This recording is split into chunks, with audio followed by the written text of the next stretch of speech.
कैसे हैं आप लोग? ठीक हैं। चलिए, हम लोग इंडियन कॉन्स्टिट्यूशन पढ़ रहे हैं। इंडियन कॉन्स्टिट्यूशन में हम लोग मूल अधिकार शुरू किए। मूल अधिकार हमने पढ़ लिए हैं।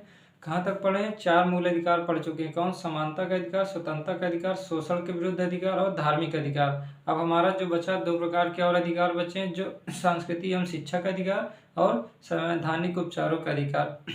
तो हम लोग आज जो पढ़ेंगे वो होगा संस्कृति एवं शिक्षा का अधिकार। 4 प्रकार के अधिकार हमने पूरी तरीके से कंप्लीट कर लिया है। जो 14 से 18 तक समानता के अधिकार में अनुच्छेद थे, फिर 19 से लेकर 22 तक स्वतंत्रता के अधिकार में अनुच्छेद थे, फिर 23-24 धार्मिक अधिकार 23 और 24 शोषण के विरुद्ध अधिकार था, और 25 से लेकर 28 तक धार्मिक अधिकार थे। आज जो हम पढ़ेंगे वो संस्कृति एवं शिक्षा का अधिकार होगा। संस्कृति एवं शिक्षा के अधिकार में 2 प्रकार के अनुच्छेद हैं। पहला अनुच्छेद 29, दूसरा क्या? अनुच्छेद 30। तो आज हम केवल अनुच्छेद 29 के बारे में ही देखेंगे। हो सकता है कि अगर अनुच्छेद 30 के बारे में भी देख लेंगे, लेकिन जो हम आज पूरी तरीके से देखेंगे वो अनुच्छेद 29 होगा। ठीक है, तो शुरू करें। आज हम क्या पढ़ेंगे? संस्कृति एवं शिक्षा का अधिकार। ठीक है, तो आप लोग इससे पहले वीडियो देख लीजिए, फिर इसको देखना शुरू करिएगा। चलिए, जो हमारा 5वां अधिकार है वो क्या है?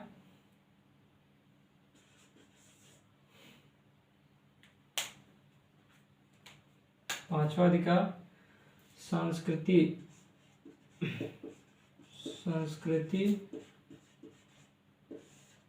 एवं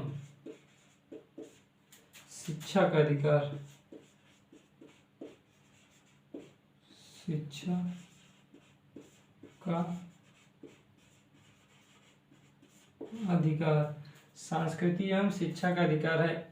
इसमें 2 अनुच्छेद है। कौन कौन से? इसमें आर्टिकल अगर देखें, आर्टिकल 29 और आर्टिकल 30। ठीक है, 29 और 30 यह संस्कृति एवं शिक्षा के अधिकार में है। आइए हम देखते हैं आर्टिकल 29 में क्या कहा गया। अनुच्छेद 29 में क्या बातें कही गई। ये दोनों अनुच्छेद मूलतः किस पर है? अल्पसंख्यकों के लिए है। ये दोनों अनुच्छेद किसके लिए है? अल्पसंख्यकों के लिए है। अच्छा, एक बात सोचने की बात है कि संस्कृति एवं शिक्षा का अधिकार, यहाँ पास संस्कृति का मतलब अनुच्छेद 29 में क्या कहा गया? संस्कृति के बारे में बताया गया, और अनुच्छेद 30 के बारे में बात करें तो शिक्षा के बारे में पूर्णतः बताया गया था।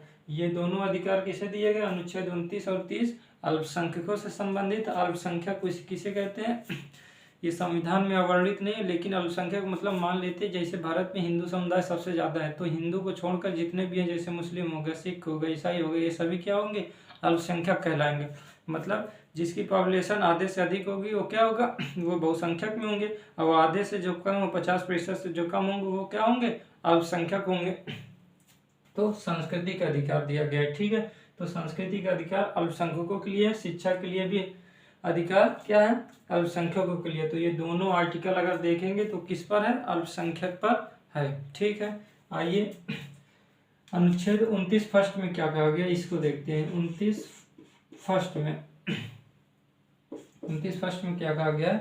29 फर्स्ट में कहा गया कि भारत के किसी भी भाग में रहने वाले नागरिकों के किसी भी अनुभाग, क्या है इसमें? अनुच्छेद 29 फर्स्ट में कहा गया भारत के किसी भी भाग में रहने वाले नागरिकों के किसी भी अनुभाग द्वारा, अनुभाग का मतलब उनका नागरिक का कोई भी अनुभाग हो, अनुभाग मतलब उसका भाग हो गया, जैसे नागरिक हैं, जैसे हिंदू हो गया, मुस्लिम हो गया, या सिख ईसाई, कोई भी अनुभाग हो सकता है। ठीक है, तो भारत के किसी भी भाग में रहने वाले नागरिकों के किसी भी अनुभाग द्वारा अपनी बोली, भाषा, संस्कृति और लिपि की रक्षा का अधिकार दिया गया। किसमें? रक्षा का अधिकार प्राप्त है। अनुच्छेद 29 फर्स्ट में क्या कहा गया?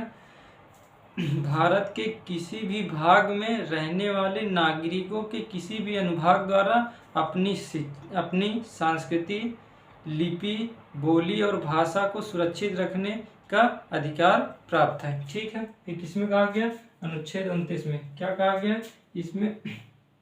आप लिखिएगा, भारत के किसी भी भाग में रहने वाले नागरिक, मैं नागरिक से लिख रहा हूँ, नागरिकों के किसी भी अनुभाग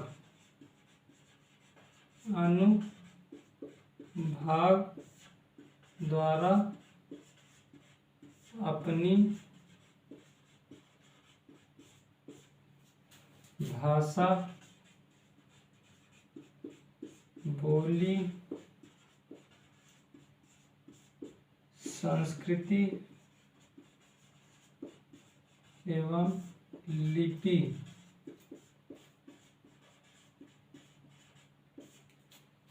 की रक्षा के द्वारा अपनी भाषा, बोली, संस्कृति एवं लिपि की रक्षा का अधिकार प्राप्त है। की रक्षा का अधिकार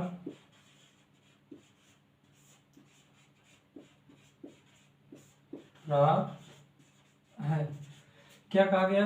नागरिकों भारत के किसी भाग में इसके पहले आप लिखिएगा, भारत के किसी भाग में नागरिकों के किसी भी अनुभाग द्वारा अपनी भाषा, बोली, संस्कृति एवं लिपि की रक्षा का अधिकार प्राप्त है। किनको प्राप्त है? नागरिक किसी भी अनुभाग, नागरिकों को, जिनकी भाषा क्या हो रही हो, जिनकी भाषा अब नीचे स्तर पर जा रही, तो उसे क्या होगा? उन नागरिकों को अपनी भाषा, संस्कृति भी हो सकती है, लिपि भी हो सकती है। जैसे हिंदी भाषा की देवनागरी, उसी प्रकार सभी भाषा की कोई ना कोई लिपि होगी, तो वो उनको क्या होगा? अपनी भाषा को संरक्षित रखने का अधिकार प्राप्त है। ठीक है, ये नागरिकों को किसी भी अनुभाग, इसको याद रखिएगा, क्योंकि ये जो बात कही गई है सुप्रीम कोर्ट ने, और इसको और ये चार बातें नागरिकों किसी भी अनुभाग द्वारा, ये सुप्रीम कोर्ट के जब निर्णय दिया गया, तभी आगे हम देखेंगे, सुप्रीम कोर्ट जब निर्णय दिए तो इस जो ये बात लिखी गई है इसको आधार बनाकर निर्णय दिया गया, तो इसको आप जरूर लिखिएगा।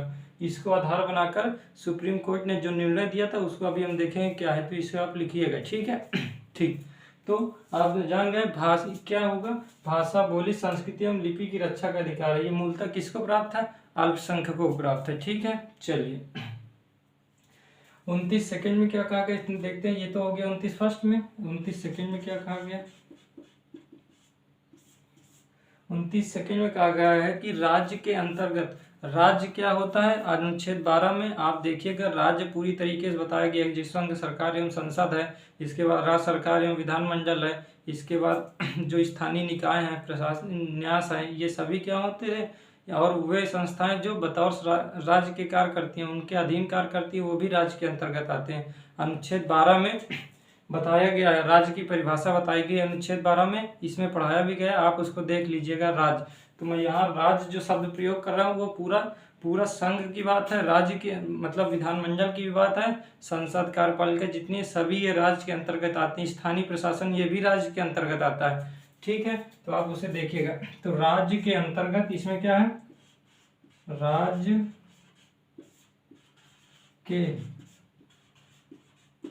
अंतर्गत आने वाले संस्थान,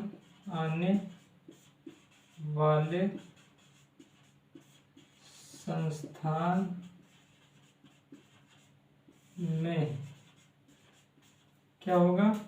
भाषा, जाति एवं प्रजाति का मतलब मूल वंश होता है।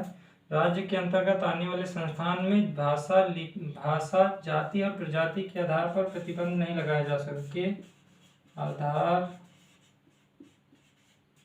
पर भेदभाव नहीं किया जा सकता, भेदभाव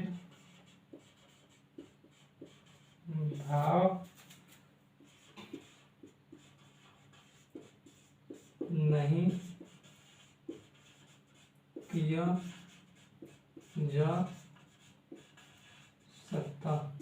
ठीक है, अनुच्छेद 29 सेकंड में क्या कहेगा? राज्य के अंतर्गत आने वाले कोई भी संस्थान में भाषा, जाति, प्रजाति के आधार पर भेदभाव नहीं किया जा सकता। हो सकता है राज्य के अंतर्गत कोई संस्थान है, वहाँ पास कोई भी सरकारी जो है, जो सार्वजनिक है, जो राज्य के अंतर्गत आएगा तो मतलब वो सार्वजनिक होंगे। जो सार्वजनिक जो संस्थान होंगे उनमें भाषा के आधार पर यदि कोई दूसरा भाषा बोलता है तो उसके आधार पर, किसी दूसरी जाति का है या दूसरे मूलवंश का है तो उसके आधार पर आप भेदभाव नहीं कर सकते। ये किसमें कहा गया? अनुच्छेद 29 में। जब हम अनुच्छेद 15 पढ़ रहे थे तो उसमें भी ये बातें आई थी, लेकिन उसमें कुछ थोड़ा सा अंतर था और यहाँ पास थोड़ा सा अंतर है। जब आप चंपकन दोराई राजन का मामला देखेंगे तब ये दोनों बात आएंगी, 15 फर्स्ट की बात भी आएगी और ये 29 सेकंड की बात, दोनों बात आएंगी। तो जब हम चंपकन दोराई राजन की बात देखेंगे ना, बात देखेंगे तो उसमें ये दोनों बात का वर्णन अवश्य किया जाएगा। ठीक है, अब हम इसको पढ़ाएंगे। चंपकन दोराई राजन, जब हम नीति निर्देशक तत्व में जब कॉन्ट्रडिक्शन, जब मूल अधिकार और नीति निर्देशक तत्व में जब अंतर विरोध होगा तब वहां पास उसको सुलझाने के लिए चंपकन दोराई राजन का मामला आएगा, तो हम उसको देखेंगे। जब हम नीति निर्देशक तत्व पढ़ेंगे तो डीपीएसपी पढ़ेंगे, ठीक है, तो उसमें वो वाद आएगा, तब ये इसको आप याद रखिएगा उसको, तो ये दोनों वाद उसमें काम लगेंगे। ठीक है, तो अनुच्छेद 29 फर्स्ट में ये कहा गया है, ठीक है, अनुच्छेद 29 सेकंड में ये कहा गया, ये दोनों बातें अनुच्छेद 29 में कहा गई। और ये बातें किसके लिए? अल्पसंख्यक के लिए। ठीक है, यहाँ अल्पसंख्यक मतलब, अब इसे रफ कर दें, ठीक है, चलिए इसे रफ करके फिर आगे थोड़ा देखते हैं। रफ कर दें, आप लोग लिख लीजिएगा।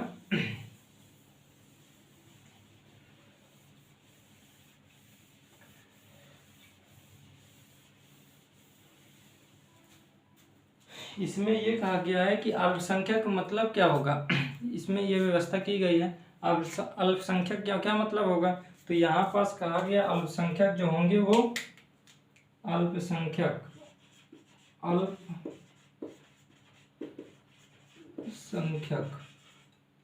वो क्या होंगे? दो होंगे, एक भाषाई एवं धार्मिक, दोनों क्या हो सकते हैं? अल्पसंख्यक हो सकते हैं। भाषाई एवं धार्मिक दोनों प्रकार के अल्पसंख्यक हो सकते हैं। मान लेते हैं अल्पसंख्यक का मतलब क्या होता है, अनुच्छेद 30 में इसके बारे में टीएमए पाई फाउंडेशन केस हुआ था, उसमें अल्पसंख्यक की परिभाषा बताई गई थी। उसमें ये कहा गया था कि राज्य में यदि 50% से कम धर्म के या भाषा के लोग रहते हैं, से कम धार्मिक आधार पर या भाषाई आधार पर लोग रहते हैं तो वो अल्पसंख्यक कहलाते हैं। मान लेते हैं उत्तर प्रदेश में हिंदी भाषी लोग ज़्यादा हो, मान लेते हैं 50% से ऊपर होंगे, लेकिन अगर देखा जाए तो दूसरे भाषी जैसे यहाँ पास सिख जो हो गया, ठीक है, या उड़िया बोलने वाले, जो हिंदी उर्दू बोलने वाले, ये सभी लोग होंगे तो वो क्या होंगे? वो भाषाई आधार पर क्या होंगे? अल्पसंख्यक में होंगे। अब बहुसंख्यक कौन होंगे? जो हिंदी भाषी बोल रहे होंगे, तो हिंदी भाषी लोग क्या हो गए? हमारे बहुसंख्यक में आएंगे, लेकिन जो दूसरी भाषा बोल रहे होंगे वो क्या आएंगे? वो अल्पसंख्यक के आएंगे। तो अल्पसंख्यक दो प्रकार के हो सकते हैं, या तो भाषा आधार पर हो सकते हैं या धार्मिक आधार पर। धार्मिक आधार पर मतलब कि उत्तर प्रदेश में ही मान लेते हैं हिंदू की जनसंख्या ज़्यादा है तो ये क्या हो गए? बहुसंख्यक में आ गए। और जो जैसे मान लेते हैं मुस्लिम धर्म है, ये कम है तो ये लोग कम है, तो यहाँ पास जो प्रतिशत में देखा जाए तो ये 50% से कम है, लेकिन अगर हिंदुओं को देखा जाए तो 50% से ज़्यादा है।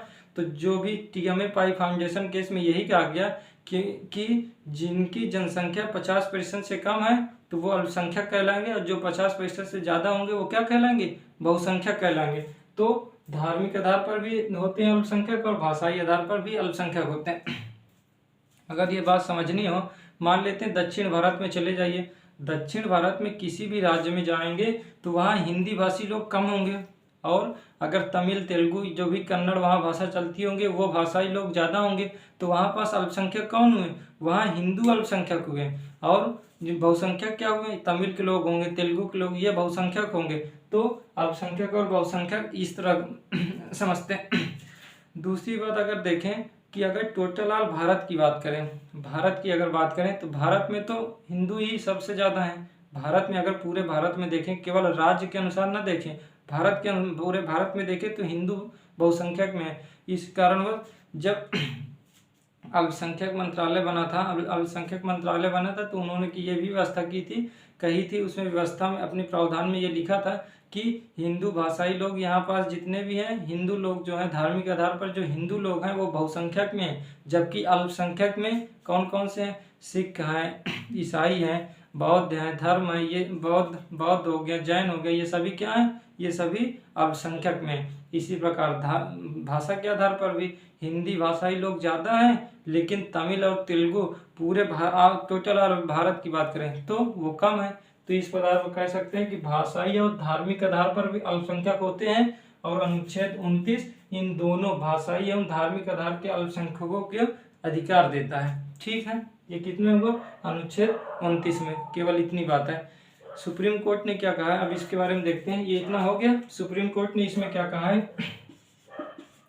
सुप्रीम कोर्ट के सामने एक केस गया था जिसमें कहा गया था कि अल्पसंख्यक है कौन, तो उन्होंने ये कहा था कि अनुच्छेद जो 29 है वो अल्पसंख्यकों के बारे में ही नहीं है, बहुसंख्यकों के बारे में भी हो सकता है, क्योंकि अनुच्छेद 29 में कहीं ये व्यवस्था नहीं की गई है कि ये अल्पसंख्यकों को दिया गया अधिकार है, बल्कि क्या लिखा गया है, अभी जो इससे पहले बताया, नागरिकों के किसी भी अनुभाग लिखा गया है। तो नागरिक किसी भी अनुभाग का मतलब हो सकता है अल्पसंख्यक भी हो सकते हैं, बहुसंख्यक भी हो सकते हैं। तो सुप्रीम कोर्ट ने जो अपने निर्णय में ये कहा कि अनुच्छेद 29 न केवल अल्पसंख्यकों का अधिकार देता बल्कि बहुसंख्यकों को अधिकार देता, क्योंकि इस अनुच्छेद में नागरिकों के किसी भी अनुभाग का प्रयोग किया गया, और नागरिकों के किसी भी अनुभाग का मतलब वहां रहने वाले अल्पसंख्यक भी हो सकते हैं, बहुसंख्यक भी हो सकते हैं। तो दोनों को माना गया है, क्या हो गया, दोनों को ये अधिकार दिया गया। ये सुप्रीम कोर्ट ने अपने निर्णय में कहा था। ठीक है, ये इतना था, ये अनुच्छेद 29 केवल और इतना था। इसमें एक व्यवस्था और है, क्या कहा गया है इसमें यह कहा गया है कि यदि किसी धर्म या भाषा या धर्म के लोग को या भाषा के आधार पर, अब हम इसकी बात करते हैं। पहले भाषा के आधार मान लेते हैं किसी भी धर्म के लोग हैं, उनकी अलग अलग भाषा है, जैसे हिंदू धर्म है उनकी हिंदी ही ज़्यादा भाषा है, जैसे मुस्लिम हिंदू उर्दू भाषा, ठीक है, उर्दू भाषा लोग जो नीचे होंगे उनकी तमिल भाषा जो भी है। ये जो भाषाएं हैं, यदि ये कहा गया कि नागरिकों के किसी भी अनुभाग की भाषा या संस्कृति क्या हो रहा है, क्षति पहुंचाई जा रही, क्षति पहुंचा रही या नीचे स्तर पर जा रहा है, तो उसके लिए वे आंदोलन कर सकते हैं, वो आंदोलन करने के लिए स्वतंत्र है। सुप्रीम कोर्ट ने ही अपने निर्णय में कहा था। और इसमें ये भी व्यवस्था की गई थी कि यदि कोई राजनीतिक पार्टी किसी ऐसे भाषा को संरक्षित करने की बात कर रही है जिसका वास्तव में क्षति हो रहा हो, जिसका वास्तव में क्या हो रहा है, क्षति हो रहा हो, तो वह जन प्रतिनिधित्व अधिनियम 1951 के द्वारा उस पर प्रतिबंध नहीं लगाया जाएगा। ठीक है, क्योंकि जन प्रतिनिधित्व अधिनियम हम पढ़ेंगे, लेकिन इसके बारे में जन प्रतिनिधित्व अधिनियम राजनीतिक पार्टियों पर कुछ प्रतिबंध लगाती हैं। तो इसमें यह कह दिया गया थी कि अगर कोई राजनीतिक पार्टी अपने भाषण में यह कहती है कि हम इस भाषा को हम क्या करेंगे, संरक्षण देंगे क्योंकि इसका विनाश हो रहा है, तो वो जन प्रतिनिधित्व अधिनियम 1951 का विरोध नहीं करेगा, मतलब इससे स्वतंत्र होंगे। ठीक है, ये बात सुप्रीम कोर्ट ने अपने निर्णय में अनुच्छेद 29 के बारे में कहा था। ठीक है, तो अनुच्छेद 29 केवल इतना था। ठीक है, कल हम लोग देखेंगे अनुच्छेद 30। अनुच्छेद 30 हम पूरा नहीं देखेंगे, पूरा नहीं देखेंगे, जितनी बातें मुख्य हैं उसको देख लेंगे। TMA पाई फाउंडेशन के secretary of Malankara Catholic college case 2007 और 2002, पहला जो TMA पाई फाउंडेशन केस 2002 में हुआ था, secretary of Malankara Catholic college case ये हुआ था 2007 में। तो इसके बारे में थोड़ा थोड़ा देखेंगे, इसके बाद और उसमें क्या कहा गया है उसको थोड़ा सा देख के समाप्त कर दिया जाएगा। पूरा बहुत का अगर आप TMA पाई फाउंडेशन केस और secretary of Malankara Catholic college case के बारे में अगर पूरा पढ़ेंगे तो बहुत बड़ा है। ठीक है, उसकी जो मुख्य बातें हैं उसको हम बता देंगे और इससे ज़्यादा नहीं बताया जाएगा, और उसकी जो मुख्य बातें होंगी उसको बता दिया जाएगा। ठीक है, चलिए आप लोग इसको लिख लीजिएगा, इसको पढ़ लीजिएगा, कल अनुच्छेद 30 चलेगा। ठीक है, तो आज केवल इतना ही। कैसा लगा, रोज की तरह अपनी प्रतिक्रिया अवश्य दीजिएगा। अगर आपको जो समझ में ना आया हो तो उसका कमेंट में करिएगा, इसके बाद उसको बता दिया जाएगा किसी दिन। अगर जितना भी आप वीडियो देखिएगा अगर उसमें कुछ समझ में नहीं आया तो बताइएगा, उसको क्लास लेके फिर से समझा दिया जाएगा। ठीक है, चलिए ठीक है, कल मिलते हैं।